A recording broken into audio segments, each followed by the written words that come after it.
Усіх вітаю! Ви на каналі «Сій час». Мене звати Ангеліна Пичик і прямо зараз разом зі мною Анатолій Храпчинський, експерт із авіації, заступник генерального директора компанії з виробництва засобів радіоелектронної боротьби. Пане Анатолію, дякую, що долучилися. Вітаю вас! Слава Україні!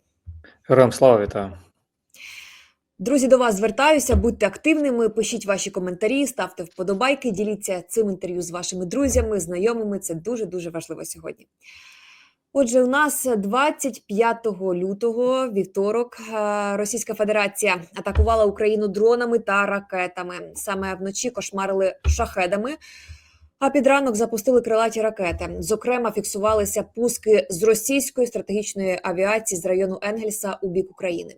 У повітряних силах протягом ранку писали про зміну руху крилатих ракет ворога.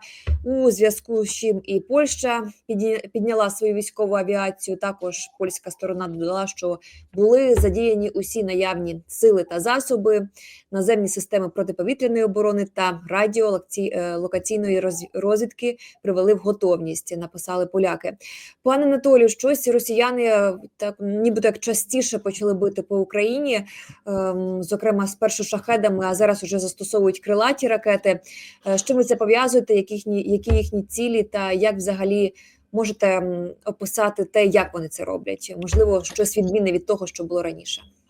Давайте почнемо з того, що насправді щоночі ми бачимо велику кількість шахедів, тобто ворог значно збільшив кількість виробничої потужності щодо ударних дронів типу шахед, і також тут вони почали активно використовувати вибухові елементи навіть в дронах-пародіях або герберах, тобто в імітаторах, які навантажували протиповітряну оборону. Тобто ми кажемо про те, що в принципі ворог намагається насправді здешевити засіб ураження, але при цьому продовжує використовувати і інші види нанесення ударів.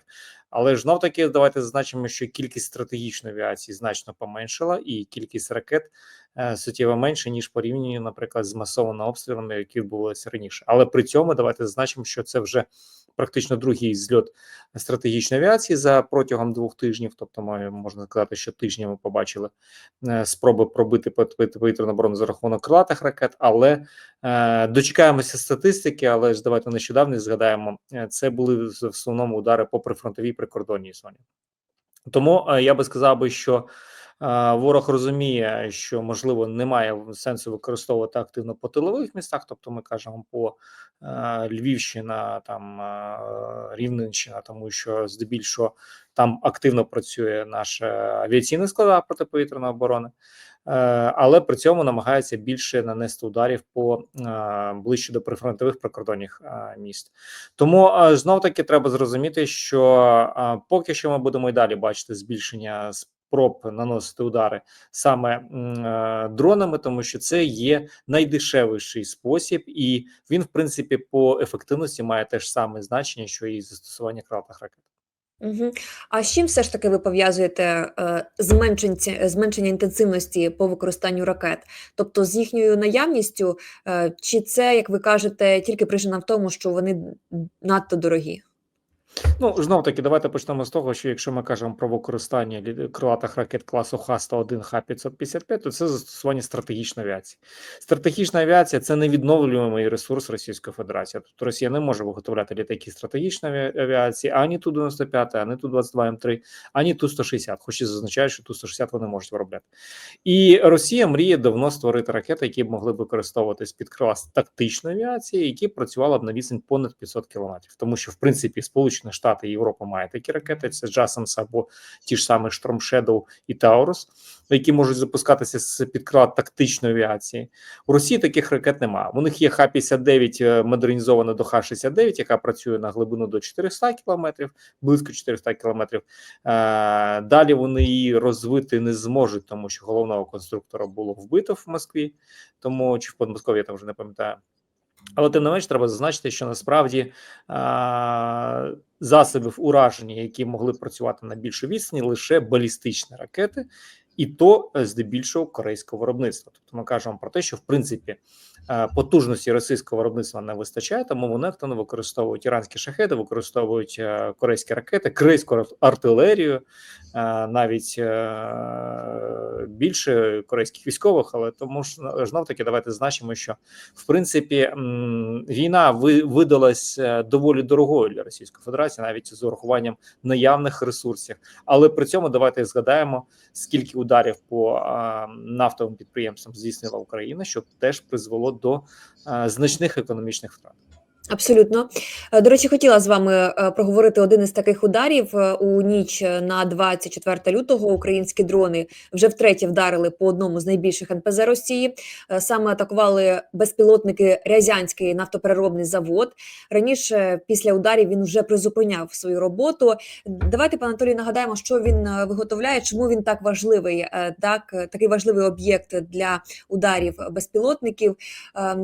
В чому їхня взагалі проблема росіян по перехопленню дронів? Чи наші, можливо, дрони стають кращими і їх через це важче знищити? Давайте зазначимо, що насправді, якщо ми кажемо про нафтові підприємства Російської Федерації, то це безумовно ті підприємства, які виробляють паливо для військової техніки і для військової авіації. Тут я би пригадав би, в принципі, що такі удари призводять до суттєвих втрат і можливості забезпечувати, тобто логістика втрачається, кількість пального і не може заправляти техніку. Тому тут і можна сказати про зменшення потенціалу. Зрозуміло, що якщо не помиляюсь, там близько 30 великих НПЗ і близько 80 малих, це, мабуть, краще по нафтовому ринку експерти підскажуть, але сенс в тому, що насправді більшість цих підприємств, які були розташовані близько до кордонів України, були суттєво пошкоджені або навіть призупинена робота за рахунок там суттєвої руйнації, тому що близько 20 таких НПЗ з боку України були нанесені удари. Щодо протиповітряної оборони, давайте зазначимо, що насправді російська протиповітряна оборона здебільшого була свого часу активно передислокована на територію тимчасово окупованої України. Додатково Росія, коли вступала в бойові дії, коли об'явили так зване своє СВО, могла захистити лише на 40% свої стратегічні об'єкти. І тут питання щодо стратегічних об'єктів теж таке доволі цікаве, тому що більшість НПЗ не входило в такі стратегічні об'єкти, тому що були приватні. Тому тут треба зрозуміти, що Росія взагалі не очікувала, що будуть використовуватися далекобійні удари по території Російської Федерації, тому що свого часу Росія приклала неабияких зусиль для того, щоб позбавити Україну таких можливостей. Тому тут для них було це неочікувано, і звісно, що системи із захисту таких об'єктів було недостатньо. Додатково Росія активно масштабувала виробництво наступальної зброї, при цьому розраховувала як на основний компонент протиповітряної оборони це саме наявність ядерної зброї, що не стало для України якимись там червоними лініями, тому що ми навіть били по системі раннього попередження щодо застосування ядерної зброї проти Російської Федерації. Тому тут треба зрозуміти, що насправді більшість систем протиповітряної оборони опинилися на території тимчасово окупованої України, де були і утилізовані, тому що понад 1000 систем або пускових, або командних пунктів, або РЛС було за час повномасштабного вторгнення знищено. Там і є системи С-400 надсучасні російські. Додатково треба зазначити, що і на території Російської Федерації знищується і дедалі знищується система протиповітряної оборони, тому що це є одним із планів виконання задач щодо нанесення ударів по стратегічних об'єктах, чи то аеродроми, чи то НПЗ, чи то інші виробничі потужності. Тому що давайте пригадаємо, удар по Таганрогу призвів до того, що Росія зараз не може активно модернізувати, ремонтувати або обслуговувати якісно свої літаки Ту-95 МС. По нашій протиповітряній обороні є повідомлення про те, що, зокрема, Швеція передасть нам системи ППО на $113 мільйонів. Системи, які будуть передані, це Робот-70 та Трідон МК-2. Швеція також разом з іншими країнами передасть ракети протиповітряної оборони, які можуть носити окремі солдати, так повідомляють. Окрім цього, навздогін додам, ірландський уряд заявив, що теж може передати Україну частину застарілих радіолокаційних систем протиповітряної оборони, Жираф МК-IV, поправляйте, якщо неправильно, шведської компанії САП, дальність якої становить до 50 кілометрів. Трошки розкажіть, якщо можна, про ці характеристики і взагалі, що це означає. Ну, таки, давайте зазначимо, що насправді ми вкотре стикаємося з недалекоглядністю наших стратегічних партнерів європейських, тому що насправді те, що зараз наповнює Україну, може зменшувати ресурси європейські. Тут я би зазначив, що насправді було б правильно розглядати єдину систему протиповітряної оборони або вибудовування єдиної системи протиповітряної оборони, де Україна б постала дуже значиме місце, тому що саме українські військові мають досвід, якого немає у наших європейських партнерів. І тут я би зазначив, що в принципі, якщо ми кажемо про побудову протиповітряної оборони, то Україна перша в світі, яка побудувала систему, яка дозволяє їй виявляти низьковисотні цілі, тому що більшість крилатих ракет, більшість дронів, які використовує Російська Федерація для нанесення ударів по території України, це дрони, або ракети, які використовують малі висоти для прольоту, для того, щоб бути непоміченим для класичних систем протиповітряної оборони. І тому, коли ми кажемо про отримання, наприклад, Петріотів, отримання насамсів, це системи, які працюють здебільшого по тих повітряних цілях, які знаходяться на висотах понад 500 метрів. Тому тут треба зрозуміти, що нам є важливим отримання систем радіолокації, які дозволять нам працювати на малих висотах, але при цьому ми втрачаємо дальність виявлення. Тобто ми кажемо про те, що, наприклад, класична система радіолокації, яка раніше могла працювати на висотах понад 500 метрів, могла бачити там на доволі на 400, на 300 кілометрів, то ми кажемо зараз, коли про системи, які працюють до 500 метрів, ми можемо бачити дрони або будь-які ракети на відстанях до 50 кілометрів або до 100 кілометрів в кращому випадку, якщо для цього дозволяє рельєф місцевості. Тому тут треба зрозуміти, що насправді нам потрібна велика кількість засобів детекції. І це може бути як класичні засоби радіолокації, так і системи звукової детекції або візуального виявлення. І тут треба будувати ешелоновану систему, яка дозволяє побудувати такий малий ешелон. Це перше низьковисотне радіолокаційне поле, яке дозволить нам виявляти будь-які повітряні цілі і в автоматичному режимі відпрацьовувати. Тому що здебільшого те, що ми зараз бачимо по таких цілях, працюють мобільні вогневі групи з урахуванням або гарматної озброєння, або переносних зенитних ракетних комплексів, які теж надали в цьому пакеті допомоги. Тому, повертаючись до основного питання, українські компанії існують, є українські компанії, які виробляють засоби протиповітряної оборони, розробляють системи, які дозволять перехоплювати і ракети, і дрони автоматично, тобто ми кажемо виявлені і перехоплені або за рахунок малих зенитних ракет, або за рахунок зенитних дронів, або навіть за рахунок спрямованої енергії, тобто ми кажемо про лазерну зброю. Тому тут я би сказав, що головною ідеєю зараз повинно бути це об'єднання зусиль, тобто створення і обмін трансфер технологій з європейськими країнами, тому що Німеччина має свої виробничі потужності засобів протиповітряної оборони, Франція має, Швеція має шикарний САП, доволі потужна компанія, яка виробляє не тільки там велику кількість озброєнь. Тому тут треба зрозуміти, що ми могли би зробити певний трансфер технологій, який б дозволив би нам обмінятися досвідом і отримати певні технології для себе і передати, наприклад, свої розробки, свій досвід в застосуванні протидії певним засобам ураження. І реанімувати нарешті Небесний щит Європи. Це ініціатива, яка була створена на початку повномасштабного вторгнення з боку ряду європейських країн і Туреччини для того, щоб захиститися від можливих атак з боку Російської Федерації.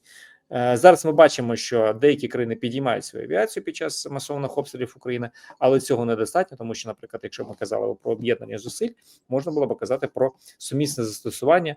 І тут пропозиція з боку Британії щодо отримання, коли Україна отримає там більш-менш сталий мир, пілоти британські можуть патрулювати повітряний простір, насправді виглядає дуже дивно, тому що українські пілоти, безумовно, будуть набагато краще використовувати літаки і зможуть точно гарантувати безпеку і якісне відпрацювання у випадку загрози, тому що українські пілоти мають більше досвіду, ніж будь-який європейський пілот.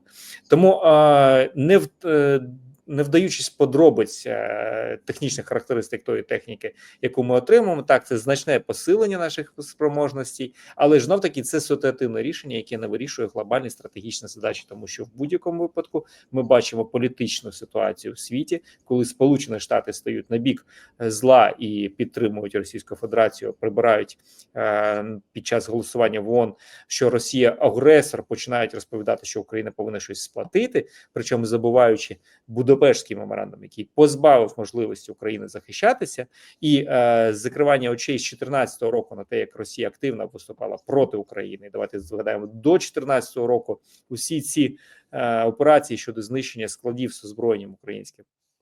Тому я би сказав, що тут Європі треба об'єднуватися. Європа дещо, так би мовити, протерла очі, але це недостатньо для того, щоб зрозуміти, що треба створювати свою сумісну європейську армію, свою систему протиповітряної оборони, і в цьому Україна може внести значний вклад. Просто досить дивно про це все чути, що це могло б бути реалізовано, оскільки в нас пішов 4-й рік війни, і досі, як я розумію, немає такої поглибленої співпраці, бо ті ж протиповітряній обороні, яка могла б бути. Співпраця є поглиблена, розумієте? Просто у нас є якісь крайнощі. Ми постійно щороку плануємо, що 2-3 місяці і війна закінчиться, розумієте? А треба розуміти стратегічно, тому що ми, нарешті, треба зрозуміти, що понад 300 років Росія агресор. Тобто вона була або Радянський Союз, або там Росія імперська, або зараз ми кажемо про те, що Росія не зупиняється. Тобто, поки існує Україна, Росія буде постійно намагатися знищувати її. Тому тут питання виживання, я думаю, що для того, щоб Росія зрозуміла, що не треба цього робити, треба їх добряче дати по зубах. А по зубах добряче дати можна, об'єднавшись з європейськими країнами, які будуть насправді виступати за таку позицію. Ми бачимо, що зараз в Німеччині активно пройшли доволі позитивні для України вибори. Ми бачимо, що Франція активно, там Макрон при зустрічі з Трампом зазначив, що не треба казати, що Україна повинна повертати гроші, а повинна повертати гроші Російська Федерація. Знову ж таки, зараз зрозуміти, що Трамп він не зробить Америку великою. Тому що Америка велика ніколи не домовлялась ні з Осамою Бен Ладеном, ні з Слободаном Мілошевичем. А зараз ми бачимо прямі розмови з Путіним і розмови здебільшого про гроші. Тобто Трамп – це бізнесмен, який намагається мінімальними коштами отримати зиск. І тут треба це розуміти, і треба розуміти додатково, як воює Російська Федерація, тому що треба зазначити доктрину Герасимова, як котре наголошує, що це дуже доволі важливий документ, і він доволі цікавий, він пояснює, як воює Російська Федерація. Там не тільки про зброю. Про літаки F-16, наскільки ми розуміємо, що цього року ми ще очікуємо додаткові літаки від Данії. Повідомлялося про те, що вони передали нам лише 12 із 19 обіцяних літаків F-16. Тут теж питання щодо Бельгії. Писали про те, що мали передати нам літаки, однак відклали до кінця цього року поки що F-16, бо США затримують їм поставки F-35, які мали би замінити їх повітряний флот. І плюс ще Нідерланди. Так, Зеленський 22 лютого обговорив із прем'єром Нідерландів теж передачу F-16. Чи ми можемо говорити про конкретну кількість, скільки ще F-16 ми можемо отримати до кінця 2025 року, і що це нам дає? Тобто ми і так там тією наявною кількістю літаків посилюємо нашу оборону. Чи ми можемо говорити в перспективі, щоб ці F-16, які ще будуть там застосовувати ближче до лінії фронту, не лише задля захисту, але й для того, щоб допомагати нашим силам оборони на фронті? Насправді вже F-16 використовуються близько до лінії бойового зіткнення і до прикордонів з Російською Федерацією. Знов таки треба зрозуміти, що проблема з отриманням літаків F-35 навіть Норвегією, Данією, іншими країнами, які замовляли, навіть та Польща замовляла ці літаки, є насправді серйозно, тому що є затримки з боку Lockheed Martin щодо отримання цих літаків. Точніше, там не так від Lockheed Martin, як від компанії P&W, це компанія, яка виробляє двигуни для цих літаків. Тому тут щодо затримки передачі Бельгії, це не новина, і в принципі і так Україна здебільшого розраховувала, що ми отримаємо їх наприкінці 25-го року або в кращому випадку 26-му році. Тому тут треба зрозуміти, що головне, щоб Данія, Норвегія і Нідерланди підтримали свої можливості. Додатково Франція збільшила пакет надання міражів, тому що насправді в даній ситуації треба розуміти, що Норвегія обіцяла, якщо не помиляюсь, 6 літаків, хоча раніше Норвегія зняла з експлуатації близько 40 літаків F-16.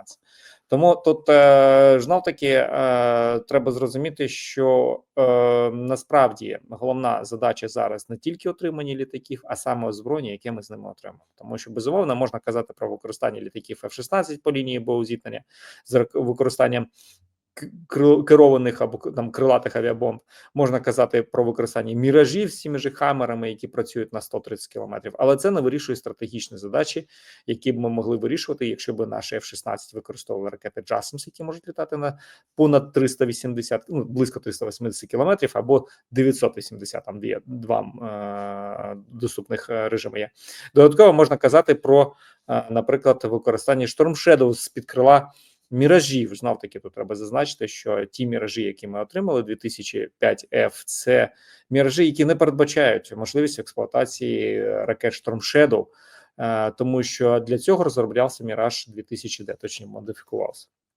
Але перед передачею до України ці літаки пройшли певну модифікацію, і в принципі можна казати, що можливо були змінені деякі протоколи зв'язку, які дозволять нам отримувати зв'язок, те, що важливо, зв'язок між ракетою і літаком, і що забезпечить можливість експлуатації даних засобів ураження. Але ж таки на зараз кажемо про те, що ці літаки можуть використовувати лише озброєння з можливістю використання по наземних цілях близько до 130 кілометрів. Тому, повертаючись до питання кількості літаків, насправді, якщо ми кажемо про отримання 79 F-16 запланованих для отримання України, то я би сказав, що це безумовно суттєве посилення, і ці літаки набагато якісніші, ніж те, що у нас є. Зрозуміло, що це не блок 70, який ми омріяли би, але це доволі цікава модифікація, яка тут неважливо блок, тому що вони там МЛУ модифікація, яка дозволила покращити деякі можливості, і головне, що є можливість використання протоколу Link-16, це дуже важливо, тому що якщо ми отримаємо літаки дальнього радіолокаційного виявлення, тоді ми можемо казати про суттєве покращення нашого положення в повітряному просторі, і ми можемо казати про певний паритет, тому що ми отримуємо літаки, які в режимі реального часу зможуть надавати точні координати будь-якій ворожій цілі. Чи це засоби протиповітряної оборони, по яким ми можемо відпрацювати ракетами AGM-88, чи це, наприклад, там тяжка техніка, чи це засоби радіоелектронної боротьби. Тобто і все це, або навіть літак ворожий на певній відстані, який не бачить засоби радіолокації, або Міража, або F-16, але при цьому ми можемо відпрацювати там АІМ-120 серії D, які працюють на 180 км плюс. Тому, знов-таки, тут треба зрозуміти, головне отримати те, що пообіцяли, і, безумовно, отримати літаки дальнього радіолокаційного виявлення. Поки що бачимо, що наші партнери стримано діють в цих питаннях, на відміну від надання F-16, можу привести в приклад Францію, яка тихо, спокійно навчила пілотів, підготувала і передала літаки. Стосовно отримання, от Макрон зустрічався із Трампом, вони багато всього говорили, зробили різних заяв. Зрештою, після цієї зустрічі сказав Макрон, що перемир'я в Україні може бути досягнуто протягом найближчих тижнів. По суті, повторив тезу Трампа. Коли це лише від Трампа звучить, сприймається якось так, з обережністю. А коли це вже звучить від європейського лідера, так, який перебуває не так далеко від України, який там разом з нами там бачив, як війна проходила ці всі 3 роки, і звучить така заява, то якось трохи вже по-іншому сприймаєш. Думаєш, невже там дійсно там прям такі якісь вже є домовленості по цьому всьому.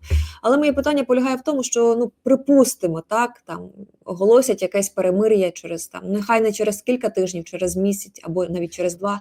Чи є ризик того, що ці всі поставки можуть бути призупинені, заморожені, що ми не отримаємо всього того, чого нам наобіцяли? Чи немає? От як ви це бачите? Насправді, я б зазначив, що український ВПК суттєво розвинувся за цей час, і ми, в принципі, можемо забезпечити на 100% лінію оборони потрібним засобами ураження, якщо ми кажемо там про FPV, дрони ударні, дрони розвідувальні, тому, в принципі, лінію боєзіткнення можна контролювати або стримувати.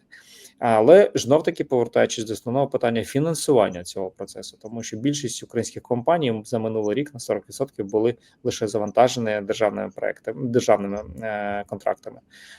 Частина ще закуповувала за рахунок волонтерів або за рахунок безпосередньо самих військових, але насправді великий об'єм можливостей був стриманий за рахунок відсутності замовлень з боку держави або військових. Тому що насправді ми розвинули суттєво свої можливості, але при цьому поки що немає активного фінансування. Хоч є і, в принципі, давайте згадаємо данська формула, британська ініціатива щодо армії дронів, коаліції дронів, перепрошую.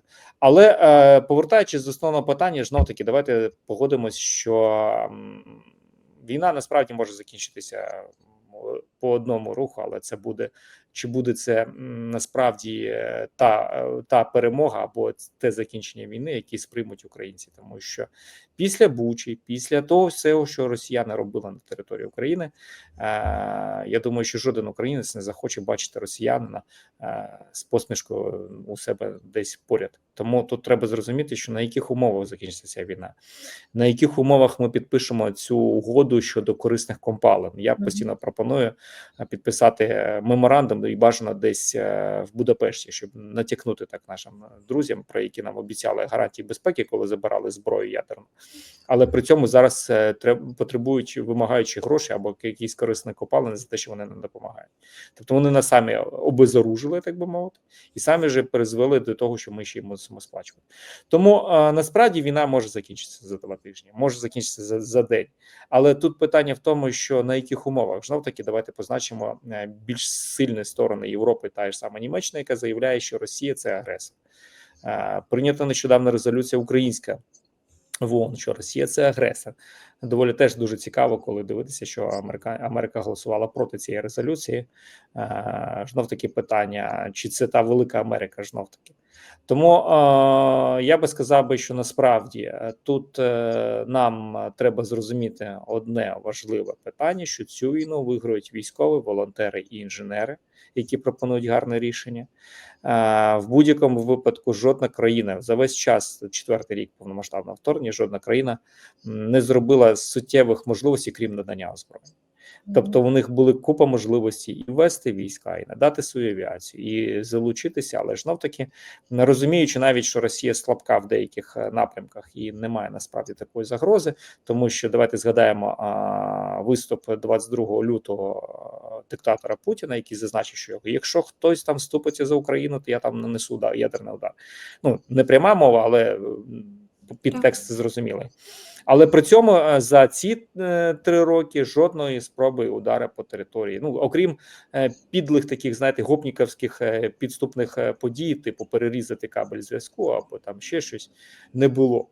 Або там влаштувати якийсь там теракт на території Європи. Тобто це мова терориста Путіна. Тому знов таки вкотре наголошую, що тут треба підіймати європейське суспільство, пояснювати, працювати нашій дипломатії, об'єднуватися щодо можливості виробництва, сумісного виробництва озброєння, створення сумісних, ну не дають нам в НАТО, добре, давайте зробимо європейську армію.